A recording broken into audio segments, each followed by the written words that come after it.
नमस्कार। दिन भर की अंतर्राष्ट्रीय खबरों पर आपका स्वागत है। आज की सबसे बड़ी खबर सामने निकल के आ रही है भारत के पड़ोस यानी कि बांग्लादेश से, जहां पर अभी तक तो एक्सपर्ट्स यही बता रहे थे कि यहां पर अमेरिका का हाथ है बांग्लादेश के अंदर जो भी घटनाक्रम देखने को मिली है। लेकिन अब खबर सामने निकल के आ चुकी है कि यहां पर चाइना भी बड़े स्तर पर इन्वॉल्व था। दूसरी अपडेट पाकिस्तान से सामने निकल के आ रही है, जहाँ पर पाकिस्तान में कई ऐसे संगठन है जो सोशल मीडिया के जरिए आज भी बांग्लादेश को भड़काने की कोशिश कर रहे हैं और वहां पर रहने वाली जो माइनॉरिटीज हैं उनको किस तरीके से परेशान किया जाए, पूरी कोशिश पाकिस्तान आज भी करने में लगा है। तीसरी अपडेट भारत के प्रधानमंत्री नरेंद्र मोदी जी ने ऑफिशियली ट्वीट करके इन्फॉर्मेशन दे दी है कि बांग्लादेश के अंदर जो माइनॉरिटीज हैं उनके साथ जिस तरीके का व्यवहार हो रहा है इसे किसी भी हालत में रोका जाए। साथ ही इंडियन डिफेंस से जुड़ी हुई कुछ इंपॉर्टेंट खबरें आज के इस वीडियो में हम आपको बताने वाले हैं। यदि आपको हमारी ये सीरीज पसंद आ रही है तो आज के इस वीडियो को लाइक और चैनल को सब्सक्राइब जरूर कीजिए। सबसे पहले और इम्पोर्टेंट अपडेट की बात की जाए तो ये चीन और बांग्लादेश से सामने निकल के आ रही है, जहाँ पर बांग्लादेश के अंदर बिगड़े हालातों के पीछे अभी तक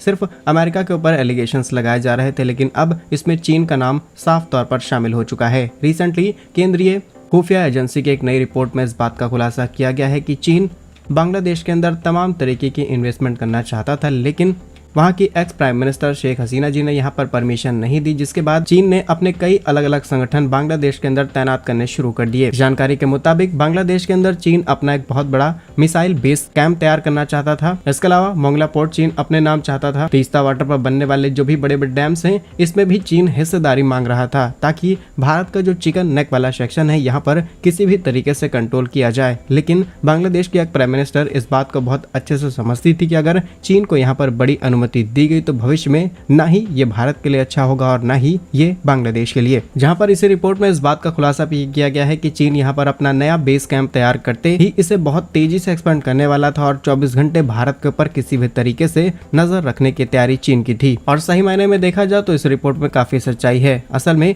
चीन को अब कोई रास्ता नहीं मिल पा रहा है भारत के ऊपर नजर रखने का। अगर आप बिल्कुल नॉर्थ में चले जाएंगे तो वहां पर ऑलरेडी चीन का काफी ज्यादा कंट्रोल नहीं है। चीन ने श्रीलंका के अंदर जाकर के भारत पर निगरानी रखने की कोशिश की तो श्रीलंका ने अगले 1 साल के लिए चाइना के किसी भी रिसर्च वेसल स्पाई शिप को अपने कंट्री में या फिर अपनी टेरिटरी में आने से पूरी तरीके से रिस्ट्रिक्टेड कर दिया है। लेकिन इंटरेस्टिंग चीज यही है कि बीते 13 महीनों के भीतर भारतीय नौसेना करीब 3 से 4 बार अपने एडवांस वॉरशिप्स ले जाकर के श्रीलंका के स्पेशल इकोनॉमिक जोन में जाती है। तमाम तरीके की मिलिट्री अभ्यास किए जाते हैं और यहाँ पर श्रीलंका को कोई दिक्कत नहीं थी, लेकिन भारत के ऊपर चीन निगरानी न रख पाए, इसीलिए किसी भी प्रकार के स्पाई शिप या रिसर्च वेसल को आने की परमिशन श्रीलंका ने अभी तक नहीं दी है। अब चीन के पास सिर्फ एक रास्ता बचा था कि किसी भी तरीके से बांग्लादेश को कर्ज के जाल में दबाया जाए और बांग्लादेश में नया बेस तैयार किया जाए, जिससे बे ऑफ बंगाल में भारत जो नए नए मिसाइलों का परीक्षण करा है। रिसेंटली हमने अग्नि मिसाइल का परीक्षण किया जिससे पूरा चीन हिल गया और भविष्य में भी हम कई ऐसे मिसाइलों का परीक्षण करने वाले हैं। तो चीन इन सभी चीजों पर नजर आसानी से रख सकता था, इसीलिए बांग्लादेश के अंदर जो चीजें आपको देखने को मिल रही हैं इसमें चीन का बड़ा हाथ है। इसके अलावा सिर्फ चीन नहीं बल्कि अमेरिका भी यहाँ पर बड़े बेस बनाना चाहता था ताकि भारत पर निगरानी रखी जा सके। असल में अगर आप भारत के जितने भी पड़ोसी देश हैं उन पर नजर डालेंगे तो अमेरिका के पास किसी भी देश के अंदर कोई बेस मौजूद नहीं है, खासकर वो बड़े बेस जहाँ से भारत के ऊपर निगरानी रखी जा सके या फिर भविष्य में भारत को धमकाया जा सके। फिलहाल इन दोनों देशों के ये जो मंसूबे थे कामयाब नहीं हो पाए हैं, लेकिन बांग्लादेश के जो हालात हैं ये हम सबके सामने हैं और इसका शिकार वहां पर रहने वाली माइनॉरिटीज को होना पड़ रहा है। फिलहाल चीन की इस चाल पर आप क्या सोचते हैं हमें कमेंट्स में जरूर बताइएगा। नेक्स्ट इंपॉर्टेंट अपडेट की बात की जाए तो घटिया देश पाकिस्तान से सामने निकल के आ रही है। आज बांग्लादेश के जो हालात हैं ये हम सबके सामने हैं, लेकिन आज भी पाकिस्तान की तरफ से बांग्लादेश के अंदर आग लगाने की कोशिश पूरी तरीके से की जा रही है। बहुत सारे सोशल मीडिया ग्रुप्स हैं, बहुत सारे ट्विटर पेजेस हैं, बहुत सारे इंस्टाग्राम पेजेस हैं जहां से ऐसी पोस्ट की जा रही हैं जिससे बांग्लादेश के अंदर जो बढ़ने वाली अराजकता है इसे और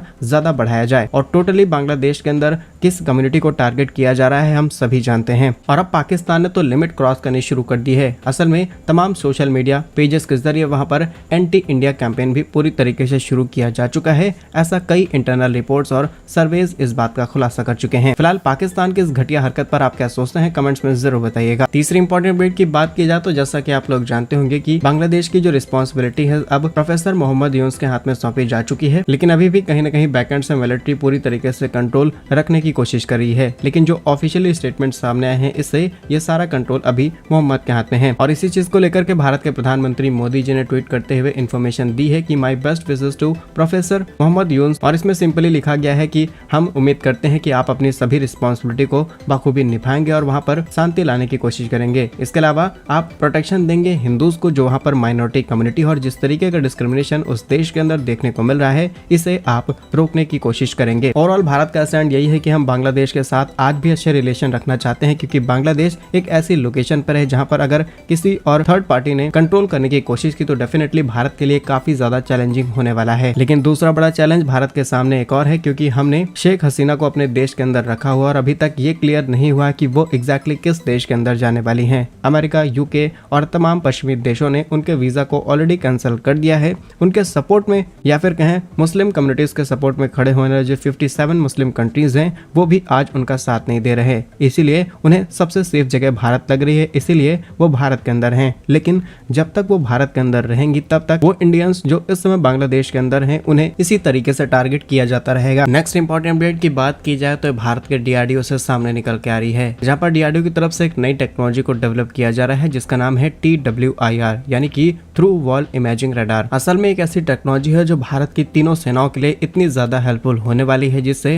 हम अपनी सुरक्षा और निगरानी में नई क्रांति ला सकते हैं। असल में ये एक ऐसे तरीके का रडार है जो किसी भी प्रकार की ठोस चीज के आर पार देख सकता है, यानी कि कोई कठोर दीवार हो या फिर कोई भी मजबूत ऑब्जेक्ट जिसके उस पार देख पाना बहुत ही ज्यादा मुश्किल है, इस नए रडार से उसके आर पार की सारी चीजें आसानी से देखी जा सकती हैं। और सबसे बड़ी बात यह है कि DRDO ऐसी दो टेक्नोलॉजीज पर काम करना शुरू कर चुका है, जहां पर एक तो बड़े स्तर पर तैयार की जाएगी और एक छोटे स्तर पर, यानी कि जिस तरीके से आप हाथ में ट्राइपॉड पकड़ते हैं उसी तरीके से इसे हथेली में पकड़ा जा सकता है। और ये हथियार भारत की सेना के लिए इतना ज्यादा इंपॉर्टेंट हो जाएगा, जहां पर DRDO जल्द ही इसे डेवलप करने के बाद इसकी टेस्टिंग करेगी और भारत की सेनाओं को सौंपने का काम किया जाएगा। अगर इसके सबसे बड़े इस्तेमाल की बात की जाए तो किसी भी क्षेत्र के अंदर होने वाली आतंकी घटना को निपटने के लिए इसका इस्तेमाल किया जा सकता है। अगर सभी सैनिकों के हाथ में ऐसे हथियार उपलब्ध होंगे तो किसी भी घर के अंदर, किसी भी टनल के अंदर छुपे हुए किसी भी आतंकी को आसानी से इस पार से ही देखा जा सकता है। देखने के बाद उसकी सही लोकेशन पता चल जाएगी। इसके अलावा उसे इजिली ट्रैक भी किया जा सकता है और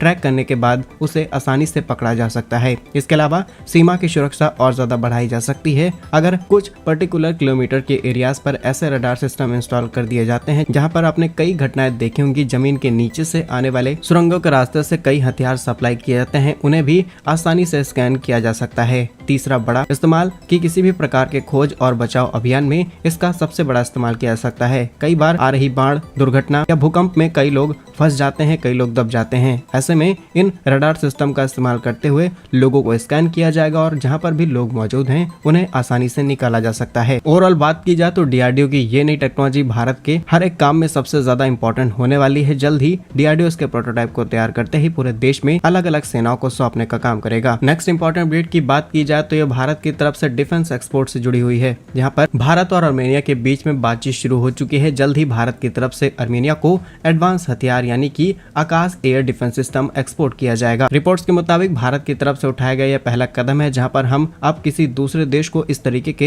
एडवांस मिसाइल सिस्टम एक्सपोर्ट करने जा रहे हैं और इस मिसाइल सिस्टम को पूरी तरीके से भारत के अंदर तैयार किया गया है। जानकारी के लिए आपको बता दें कि आर्मेनिया ने साल 2022 में भारत को 15 आकाश मिसाइल सिस्टम खरीदने का ऑर्डर दिया था।